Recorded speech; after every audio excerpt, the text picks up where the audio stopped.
Oleh sebab itu, kalau kita merasa tidak bahagia, maka sesuaikanlah hidup kita dengan petunjuk Allah.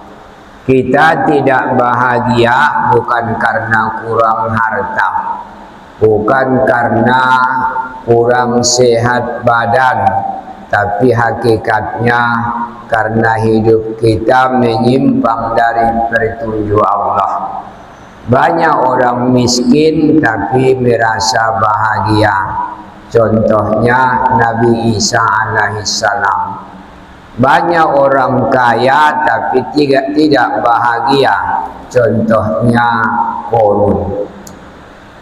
Ada juga orang yang tinggi pangkatnya tapi tidak bahagia. Contohnya Fir'aun. Ada orang rakyat jelata tapi bahagia. Contohnya Bilal bin Rabah. Bapak-bapak, ibu-ibu, yang intinya bahagia itu hadiah dari Allah bagi orang yang menyesuaikan hidupnya dengan petunjuk Allah.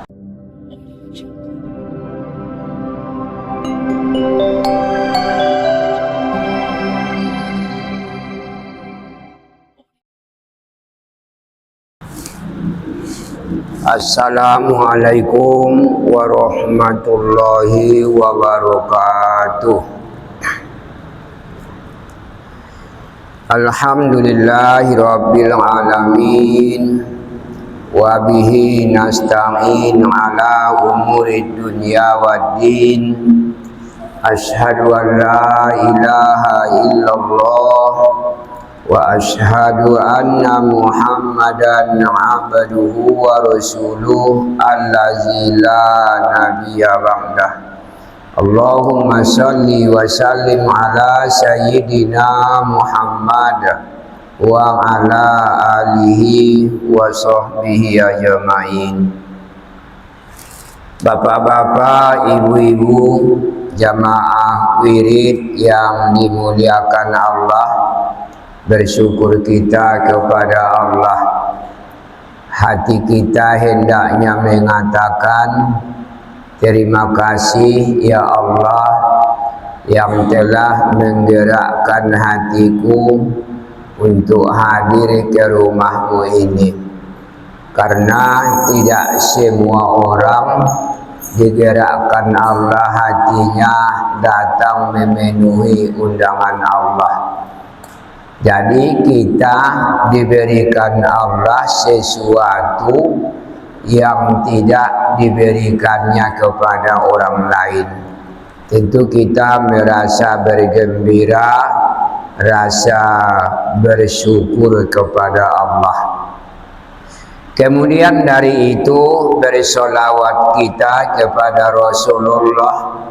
Allahumma salli wa sallim ala sayyidina Muhammad wa ala alihi wa sahbihi ajma'in.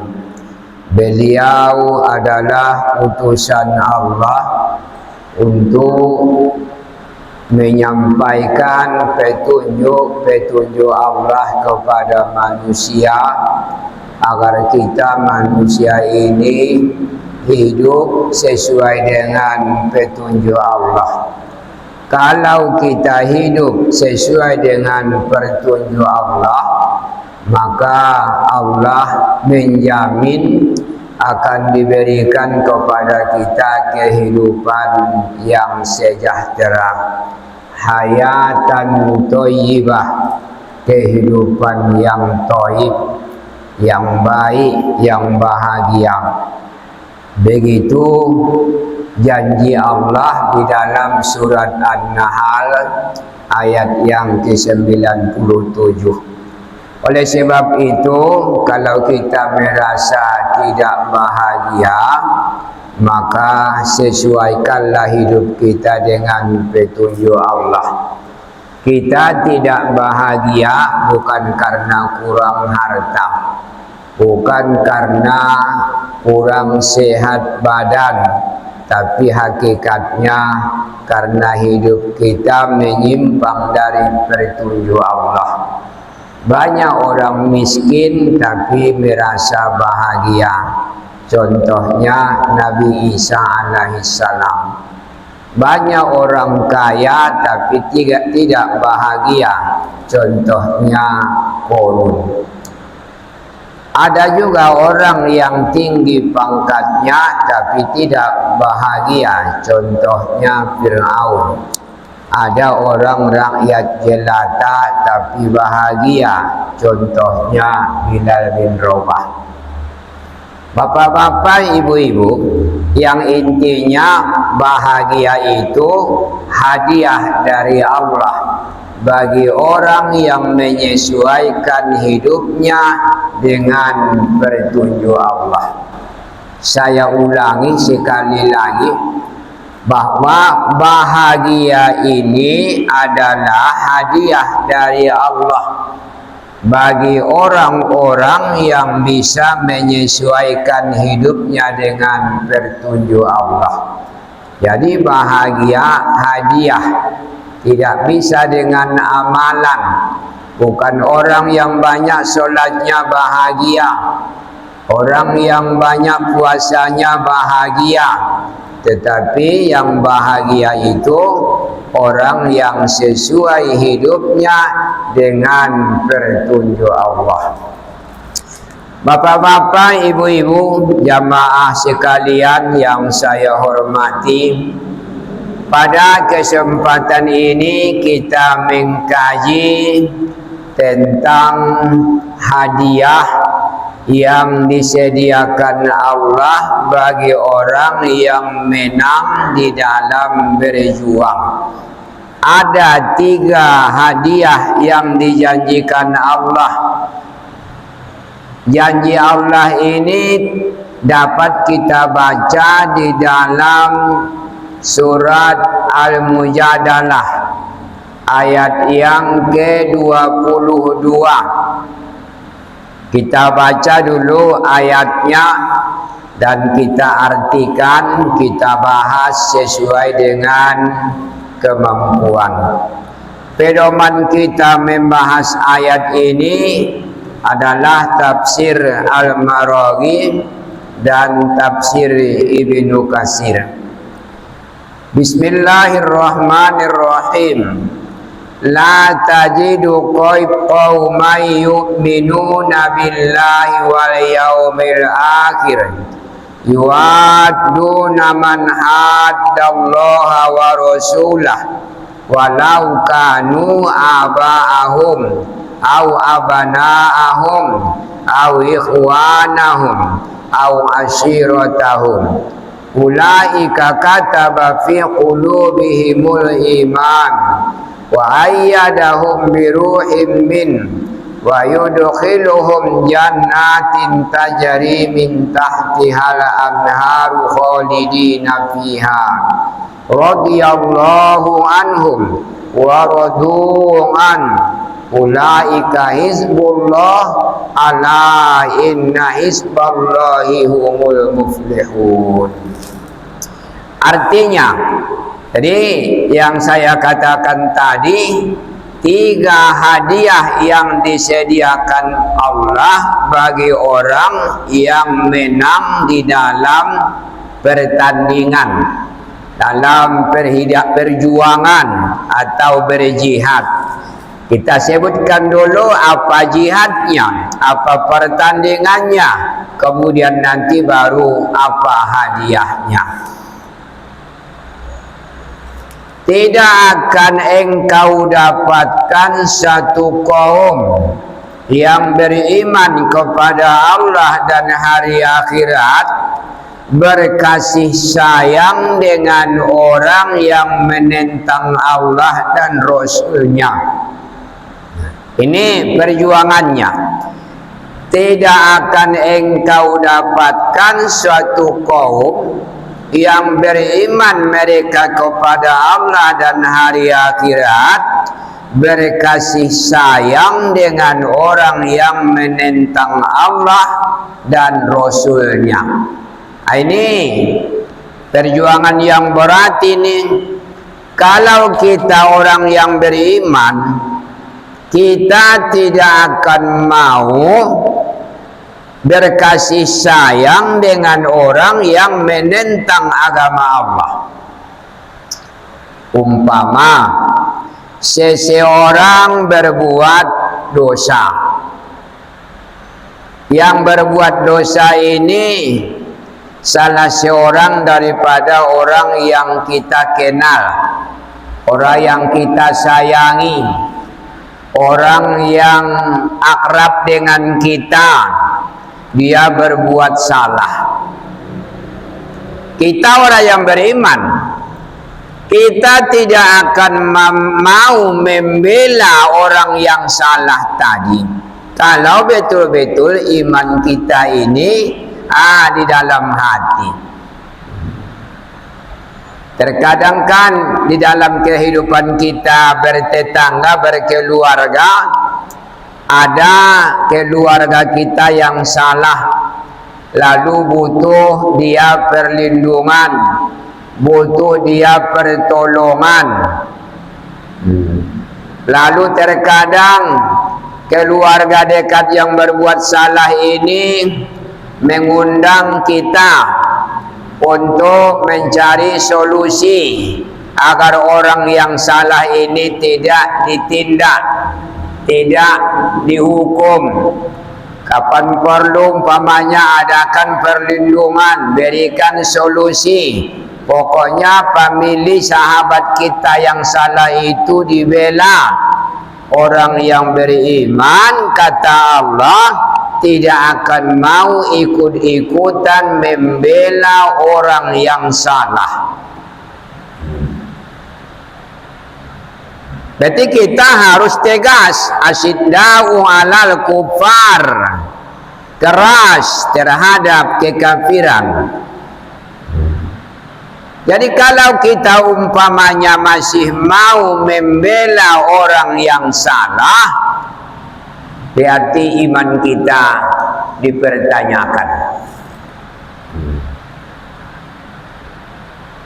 Bapak-bapak, ibu-ibu, jadi iman itu dengan membela kesalahan itu bagaikan pamanya ini suatu gelas, pamanya botol aqua, lalu separuhnya kita isi dengan air, separuhnya dengan minyak. Seumur hidup air dan minyak itu tidak akan mau menyatu. Kalaupun kita goyang pamanya, paling dia menyatu agak 1 menit, setelah itu berpisah lagi. Air dan minyak tidak akan mau menyatu. Begitulah iman dan membela orang yang salah tidak akan mau menyatu di hati orang yang beriman. Bapak-bapak, ibu-ibu, di dalam ayat ini ditegaskan Allah, walau kanu aba'ahum, walaupun mereka yang salah itu, yang menentang agama Allah itu ayah sendiri, ayah kita yang salah. Kalau kita orang yang beriman tidak akan mau ikut-ikutan membela ayah tersebut kalau iman kita benar. Kalau kita mau membela ayah tersebut, berarti iman kita dipertanyakan. Bahkan bisa langsung divonis imannya tidak benar. Kenapa? Dalam saat ini ayah kita menjadi musuh Allah. Dia penentang hukum Allah, melanggar hukum Allah. Lalu kita membela orang yang melanggar hukum Allah, berarti kita termasuk musuh Allah karena membela orang yang melanggar hukum Allah. Di dalam saat ini kita harus memilih, ingin memihak kepada Allah atau memihak kepada pemilih. Kalau kita memihak kepada pemilih, maka berarti menjauh dari Allah. Bapak-bapak, ibu-ibu, jamaah sekalian yang saya hormati, jadi ini ibarat apa ini, timur dengan barat. Kalau kita mendekat ke timur, maka akan menjauh dari barat. Mendekat kita ke barat, akan menjauh dari timur. Kita bela orang yang melanggar hukum Allah, berarti kita menjauh dari Allah. Iman kita rusak. Kalau kita bela agama Allah, kita memihak kepada Allah, maka saat itu pemilik kita yang salah akan menjauh dari kita. Pilih satu di antara yang dua. Bisa juga kita umpamakan dengan pilkada. Kalau kita memihak kepada kosong ini, maka kosong yang lain akan menjauh dari kita. Kita pilih 01, 02, 03 menjauh dari kita. Kalau kita pilih 02, 01, 03 menjauh dari kita. Di sini adalah merupakan ketegasan iman. Bapak-bapak, ibu-ibu. Jadi nanti akan dapat hadiah kalau kita bisa memihak kepada Allah. Jadi bukan sholat yang menjadi ukuran menang atau tidak. Di sini hati kita ini maukah memihak kepada Allah di saat pemilik kita menentang agama Allah. Kemudian au abana'ahum, atau anak mereka yang menentang, anak kita umpamanya. Apakah kita akan memihak kepada Allah atau akan memihak kepada anak? Bapak-bapak, ibu-ibu, au ikhwanahum, atau saudara-saudara mereka. Saudara kandung kita berbuat salah, kalau tidak kita bela, dia akan kena hukum. Apakah kita mau umpamanya memberikan uang, pergi dulu, lari agak 1 tahun ini kasih uang, kita dudukkan famili untuk biaya lari, berarti iman kita dipertanyakan. Hadiah ini tidak akan diberikan Allah, karena berarti gagal. Au asyiratahum, atau keluarga mereka. Keluarga di sini termasuk umpamanya orang yang dekat dengan kita, apakah adik ipar, abang ipar, kakak ipar, atau mintuo, atau umpamanya mama, mertua, orang yang dekat dengan keluarga kita. Di saat itu kita akan memilih memihak kepada Allah atau memihak kepada keluarga. Sahabat-sahabat sudah mampu membuktikan bahwa mereka memihak kepada Allah. Kapan terbukti? Di waktu terjadi perang Badar. Waktu itu peperangan ini pihak Islam sekitar 300 orang, sedangkan pihak orang kafir sekitar 3.000 orang. Berarti 1:10. Dengan pertolongan Allah, karena mereka memihak kepada Allah. Ini terbukti mereka memihak kepada Allah. Lawan mereka ini, orang kafir ini orang Makkah, orang kampung mereka sendiri. Dalam tentera Islam ada anak, dalam tentera kafir ada ayahnya.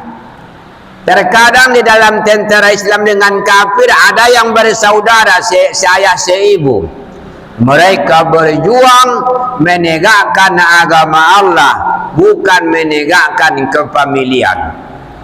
Alhamdulillah, dengan tolongan Allah maka menang orang-orang Islam.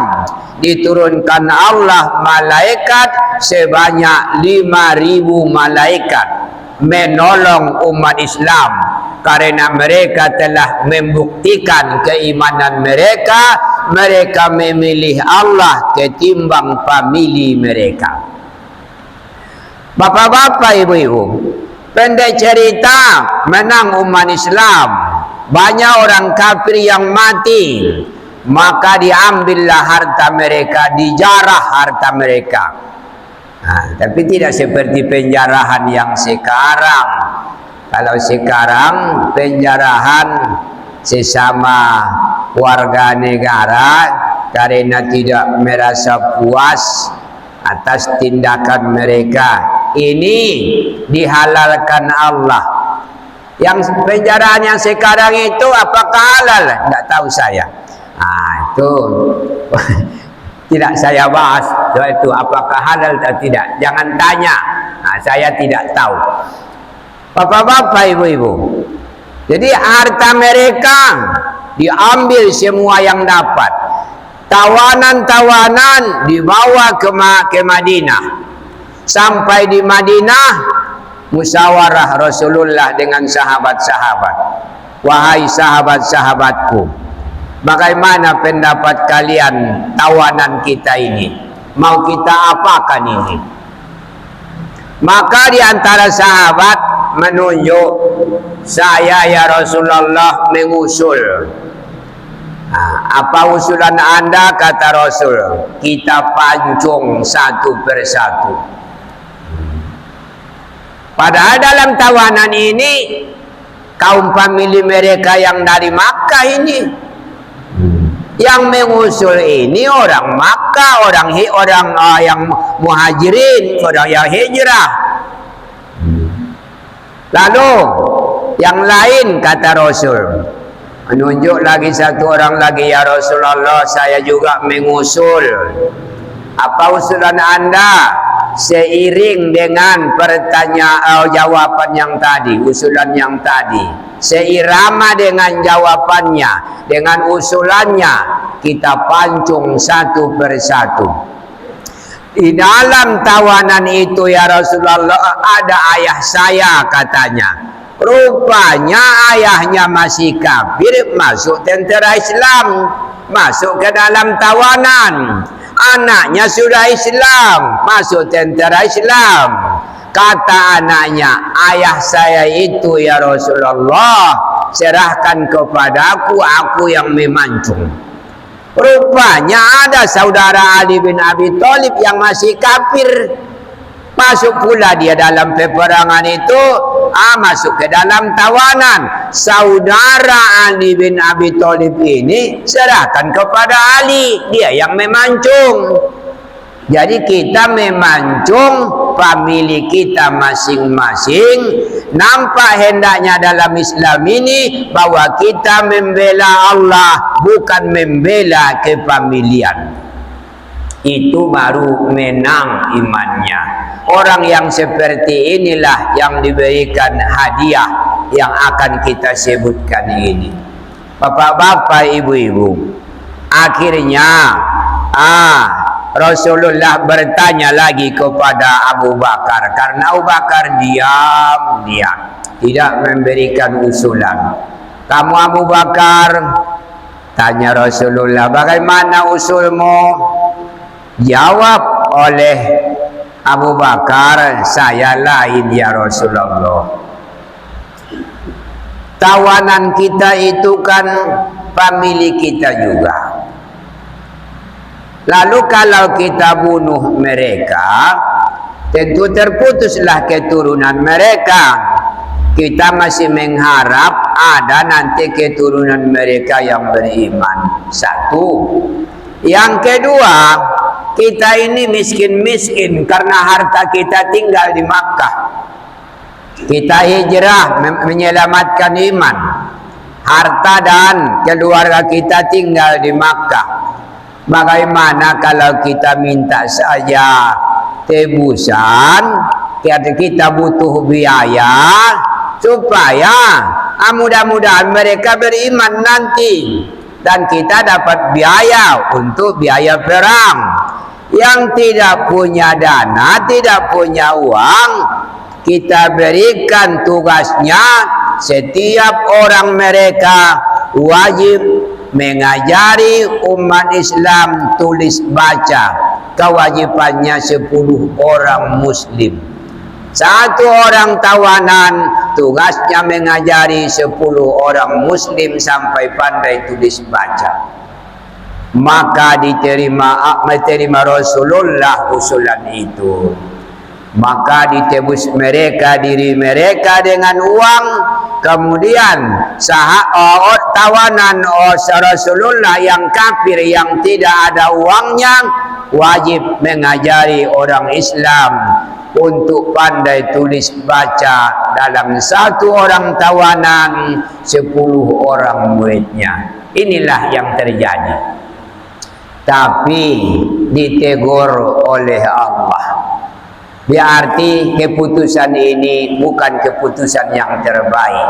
Rupanya lebih bagus keputusan yang diusulkan oleh sahabat-sahabat yang mengatakan dipancung saja satu persatu.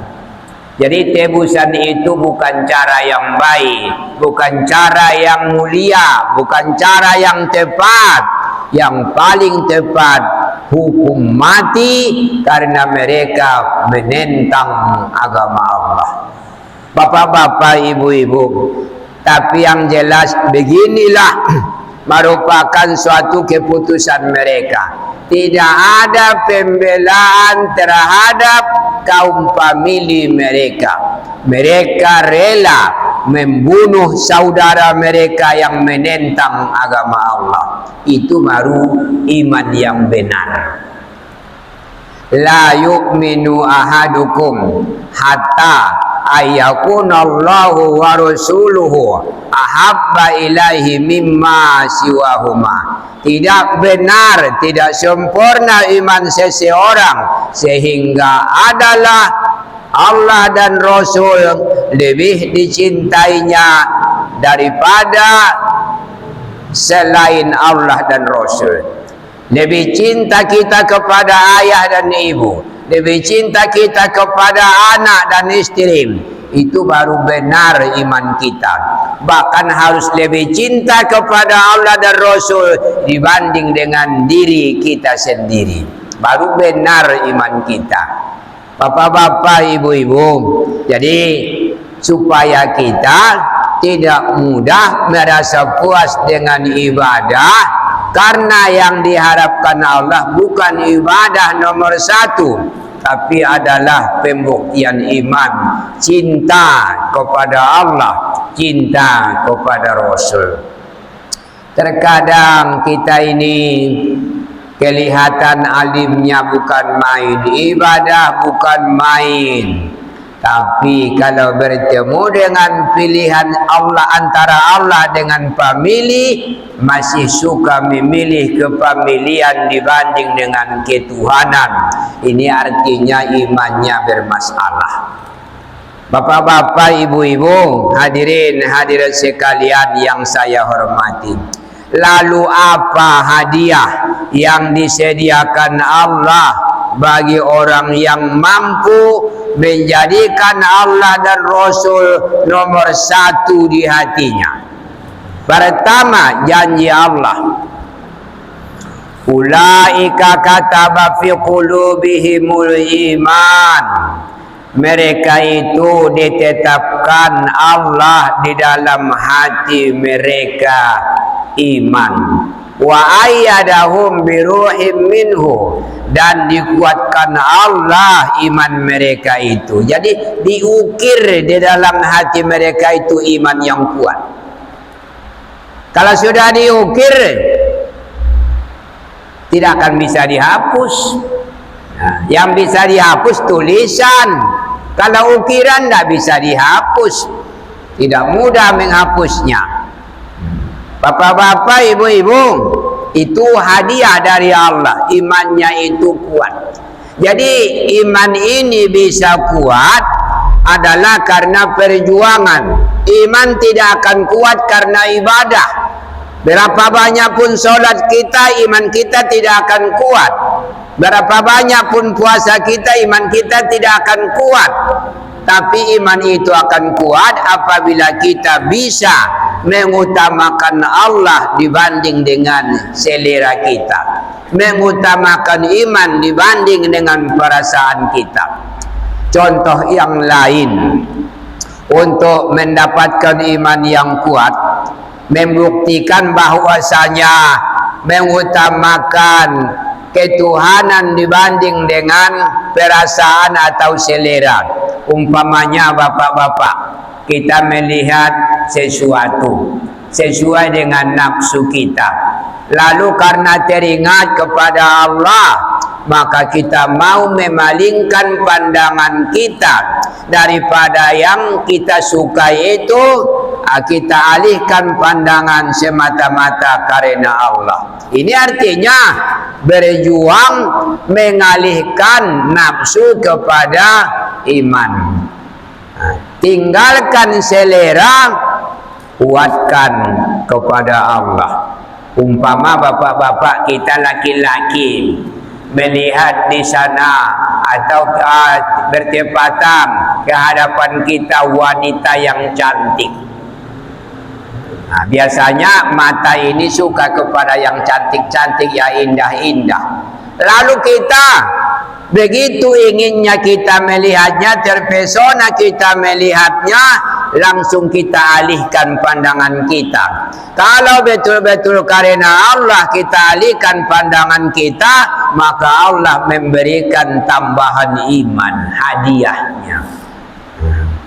Jadi iman ini bisa bertambah dengan mengendalikan nafsu. Bukan dengan banyak sholat, tapi dengan mengendalikan nafsu. Nampak di sana yang tidak boleh dilihat, yang dilarang dilihat, palingkan ke sana. Nampak lagi di sana, palingkan ke sana. Karena Allah dia memalingkan, bukan karena segan, bukan karena takut, bukan karena malu kepada manusia, tapi karena Allah. Itu ada diharamkan Allah memandangnya. Saya tidak memandangnya ya Allah, karena engkau larang. Dialihkan pandangannya, Allah akan memberikan hadiah iman. Bapak-bapak, ibu-ibu, begitulah selanjutnya. Nafsu kita berkata saya mau, kemampuan kita ada untuk mendapatkannya, tetapi karena Allah kita tidak memperturutkan nafsu, tidak mengambilnya karena Allah, itulah yang akan menambah iman. Nah, kalau ini keluarga kita yang salah, lalu dia minta tolong pula, tolong selamatkan saya, tolong bela saya. Kalau kita bela, tidak akan dapat hadiah iman. Tapi kalau kita tidak mau membelanya karena takut kepada Allah, Allah akan memberikan hadiah iman. Satu. Yang kedua, akan diberikan Allah wa yudkhiluhum jannatin, akan dimasukkan Allah ke dalam surga.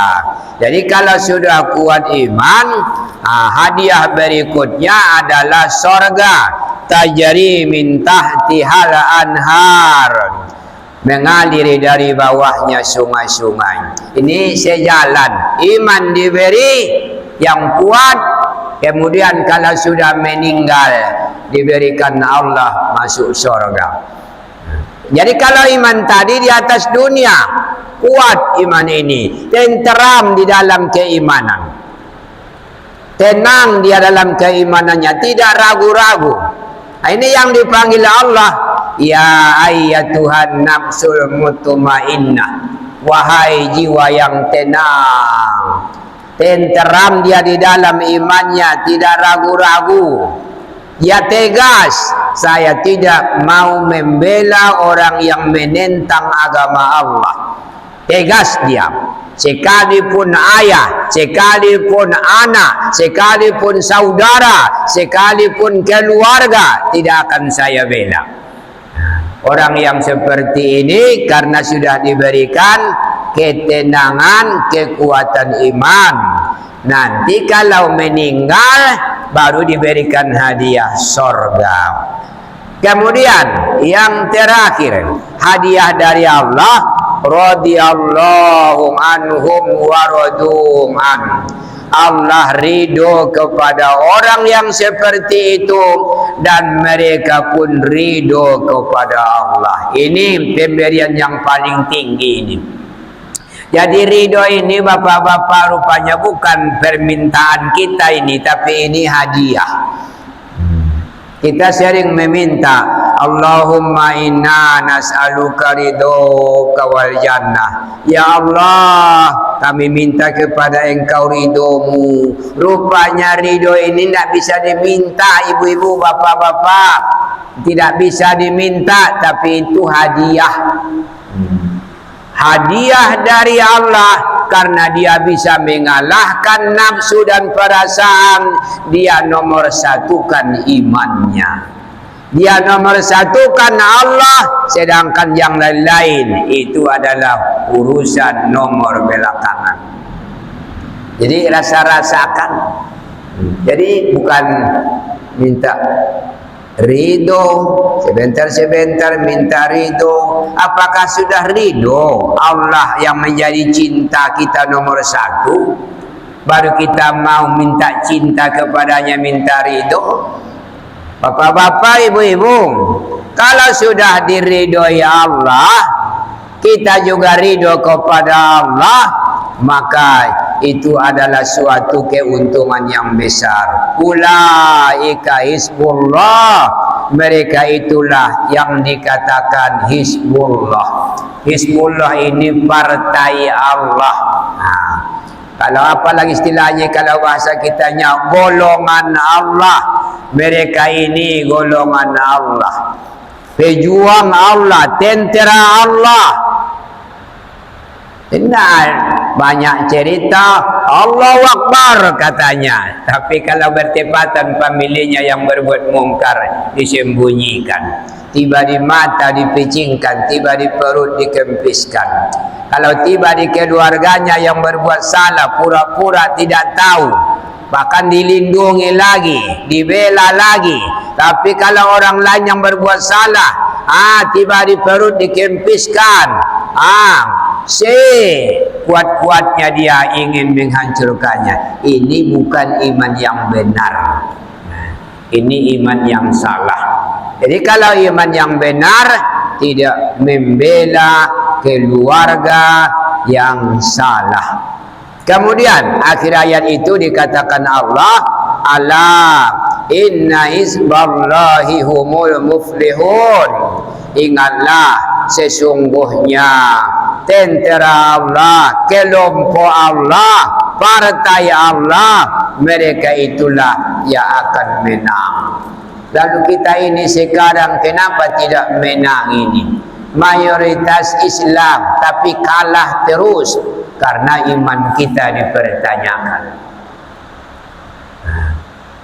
Sering kalau ada pemilih kita yang salah masih dibela.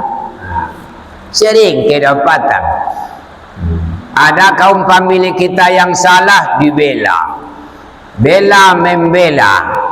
Apa katanya? Bahasa Mandailing meguna nomor kaumi masih tolong-tolongan ya nasose. Sesat yang seperti itu, sesat. Meguna nomor kaumi masih bela-belaan ya, menentang ayat Allah. Apa kata Allah? Wa ta'awanu 'alal birri wat taqwa wa la ta'awanu 'alal ismi wal 'udwan. Kalau untuk kebaikan jalan taqwa silakan bertolong-tolongan, tapi di dalam maksiat jangan bertolong-tolongan. Ini maksiat ini dosa, ini permusuhan.